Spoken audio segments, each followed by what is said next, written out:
There you Hello, go. everyone. I'm here to talk about our presentation of the Caltrans Great Shakeout using unmanned aerial vehicle for this event. Next slide, please. Thank you. So how we got here was we had an unscheduled event in January of 24 where we had a fog event where it reduced visibility to less than 100 feet. That caused a number of individualized collisions involving a total of 35 vehicles, of which 18 were big rigs and 17 were passenger vehicles, and resulted in two fatalities and closed our southbound Interstate 5 for over 24 hours. Because we were able to live stream this event using the photokite to our TMC, as well as our headquarters communication and our senior management, we were then tasked for this event. So this is an annual scheduled exercise. It's called the Caltrans Great Shakeout. So October of last year, when we held our shakeout, it's an earthquake exercise. So it's a communication exercise where we activate our emergency operations centers throughout our 12 Caltrans districts, as well as our TMCs, to our headquarters EOC. The exercise is based on a fictitious 7.5 or greater magnitude earthquake that happened somewhere within the state. Last year's event was in my district in the south central part of California. So what we do in our district is then perform mock structural inspections to look for earthquake damage to verify that the structures can remain open. This exercise brings together multiple agencies as well as multiple different departments within Caltrans. The exercise is then observed by our by the California OES as well as US DOT. This last year's exercise was also to help look at different ways to communicate. So we implemented the Microsoft Teams as a way to internally communicate without always having to be online somewhere. Next slide, please. So we went ahead and used the photokite. The photokite does live stream when you go ahead and purchase it, but it uses a cellular connection. So what we were tasked to do is connect it to a Starlink satellite unit. That way, we anticipate that during some sort of major event, that either the cell service is going to be down or at capacity, therefore making it difficult to communicate. We went ahead and flew the photokite for 2 continuous hours. We then live streamed it to the 12 EOCs and TMCs statewide, as well as headquarters communication and headquarters EOC. We believe we're the first DOT to live stream such an event statewide. We had a maximum of 38 viewers with 25 continuous viewers during the entire 2 hours. It wasn't available at this time, but photokite has recently added a remote control feature, which means if we broadcast a different link, our actual TMC can then remote pilot the drone. So they can actually change the altitude, the direction of the photokite, and also take care of the zoom or the thermal. Next slide, please. So this is a couple of pictures of us in the field with my team. The picture on the left is showing the Starlink unit that our headquarters EOC communications brought down for the test. Next slide, please. So photokite to live stream gives you a link. It's livephotokite.com, and then the changes is dependent on the photokite unit, and then it offers a password. The password can either be static, therefore the TMC doesn't always have to enter it, or it can generate a new one. The other advantage is that photokite does offer a QR code for a quicker way to look up what the link is. Next slide, please. So these are some images of our live stream that they captured inside our TMC. The picture on the right shows part of the mock inspection that we did on the structure, where we were able to zoom in and move the photokite around. Then I was notified by headquarters via Microsoft Teams that we were, quote, the structures were unsafe, and then we were then tasked to go ahead and elevate the drone so we can monitor the traffic that is traveling on Interstate 5 and then would have to exit off and then come back on since the structures themselves were unsafe. Next slide, please. So these are the achievements that we had resulted from the exercise. We went ahead and actually recorded the live stream as well for future review and support, as well as possible training. The team that was out in the field with me, we did document how the photokite worked. At that time, we had some issues with the remote ID broadcasting, but that has since been resolved. We did live stream to not just our District 6 TMC using the Starlink, but we did broadcast to all 12 EOCs and TMCs as well as headquarters. In anticipation of the event, I contacted Photokite to find out how they can monitor our live stream activity. They have a maximum number of viewers of 50, so they were able to capture that that data that I previously stated on, that we had 38 at a peak. Next slide, please. And that is my contact information. We've been using the Photokite for over 2 years, so if anyone has any questions, please feel free to contact me. Thank you.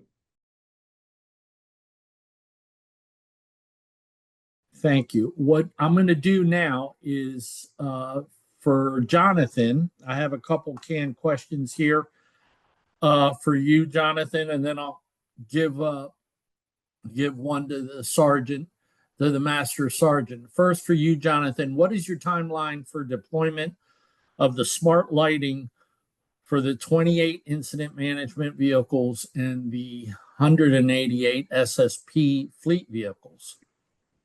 Well, currently we're working on just trying to get the first part of this going as far as the build side. We are very close to 50% on the IMC fleet for the agency side IMCs, and we have not moved forward or made any decisions to activate anything with the SSP trucks at this current moment.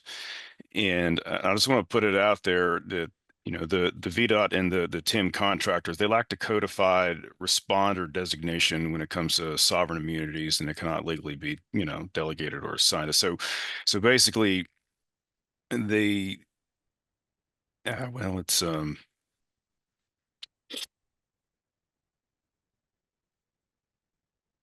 well, that's about how it works. We haven't really moved forward. We're working on that piece of it. We haven't have not given a solid date yet to even go live with the red secondaries at all at this moment. Okay, well, we'll stay in touch with you, get more information at a later point as well. I have another quick question for you. What challenges, if any, do you face in retrofitting the vehicles with the technology, the smart lighting technology?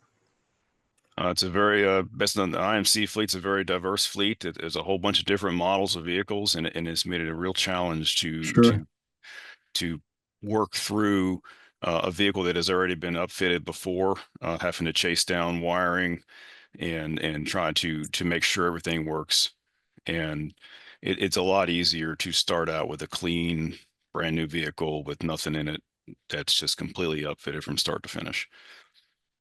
So Yeah, that's been one of the biggest challenges.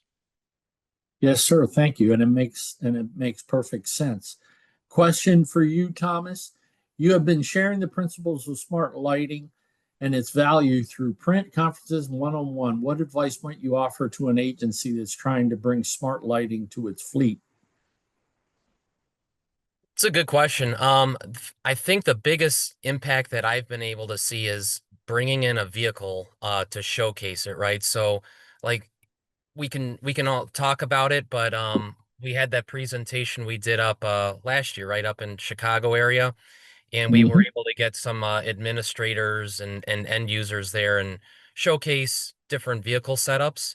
And the proof is in the pudding when you see it in person, when you can actually experience the different flash patterns, see the difference of a full power versus a low power light at night.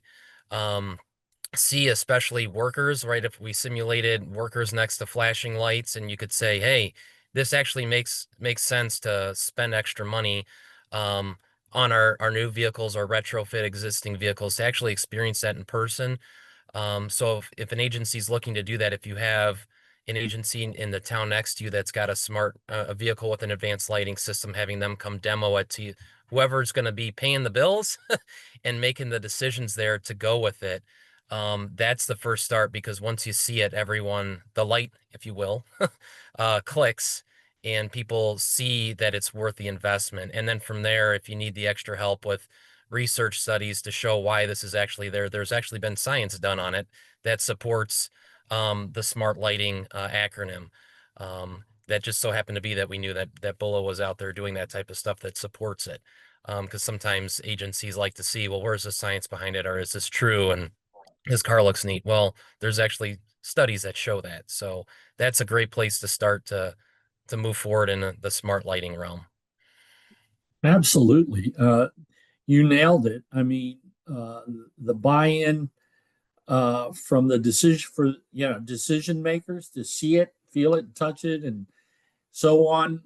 That is so important.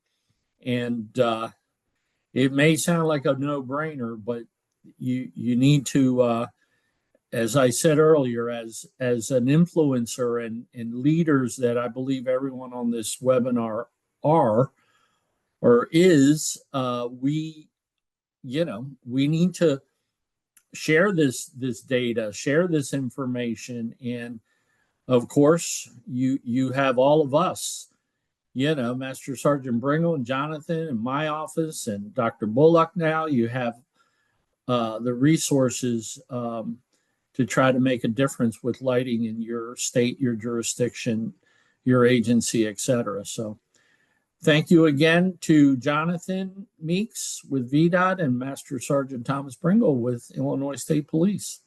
Quick question for Adam has moved on. So this question is for Paul Yamashita.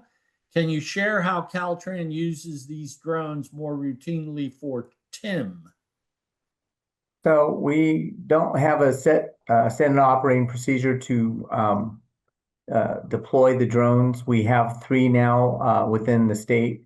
Like I said, they are cellular based automatically, so it can live stream.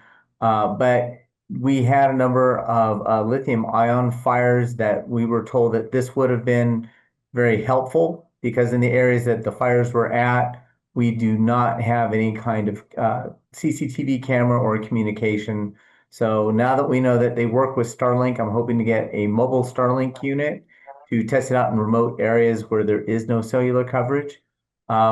We don't use the drones so much for traffic queuing, as Caltrans has what's called Quick Map, which will show us what the queuing looks like. Ours is mainly more for, like you were talking about, Jim, is the TIM side, as to where is the incident, what lanes are blocked, and at that time, where are we as far as in the clearance? How close are we, or things like that. That's how we're deploying it. Okay, well, thank you for that. Question for Dom. How has training on the use of tethered drone gone? Any tips or lessons learned? Yeah, the biggest tip is stay away from those Part 107, 108 certifications. If you don't want to, redirect your folks from learning, both their skill set in the Safety Service Patrol as well as trying to maintain their certification. That's why we went with the tethered drone, and that's why we used aviation to really help us out with regard to crafting what those need to be. So once we wrote those checklists down and how to operate it, it became very easy to operate that photokite. The Mavic became very problematic, and people couldn't figure it out. They couldn't figure out how to share. We were trying to use Teams to use it. So that one kind of sat in the closet, not knowing anything. But the photokite is what really shined, is because it required very little training. It was, you press your button, it goes up in the air, you connect with the iPad, and then you're flying and you're good to go. And they can walk away and work on the incident. So with regard to training, when you're not doing the Part 107 and Part 108 certifications, stick with what's easy. That's why the tethered system worked for us, specifically the fully integrated photokite system. Yes, sir. Well, thank you for sharing that. And last question back to Dwayne real quick. Dwayne, what is the sentiment from state police? Actually, they like it. You know, at first it was like, they could take it or leave it. But just in the past week, I've talked to a couple of the crew guys and their program manager. They are pleased. They are cutting their time out on the road significantly. I don't have the data that supports that as far as, it's probably going to take at least probably another year. But talking to the crew members, it is successful and they're happy to use it. Yes, sir.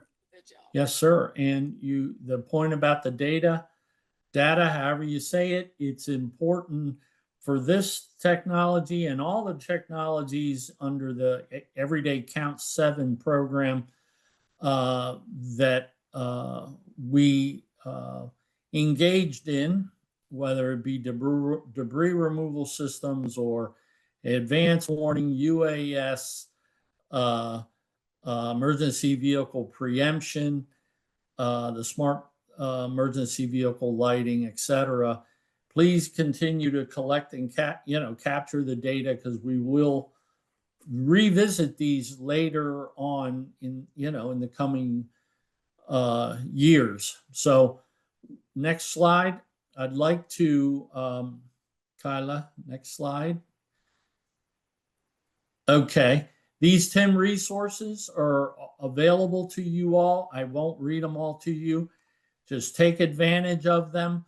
The recording of this webinar will be available through the NOCO website within the next week or less, I'm pretty sure. And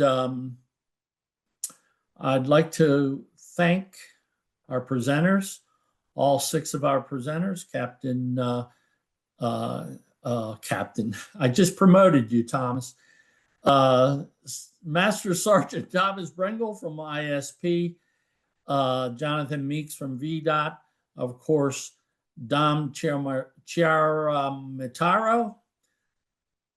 Paul Yamashita, and Dwayne Day, as well as Adam Perez. All of you, many thanks. And we shall see you next month. Keep doing great things, as I always like to say. God bless, and bye for now. Thank you. Thank you. Bye-bye. Thank you.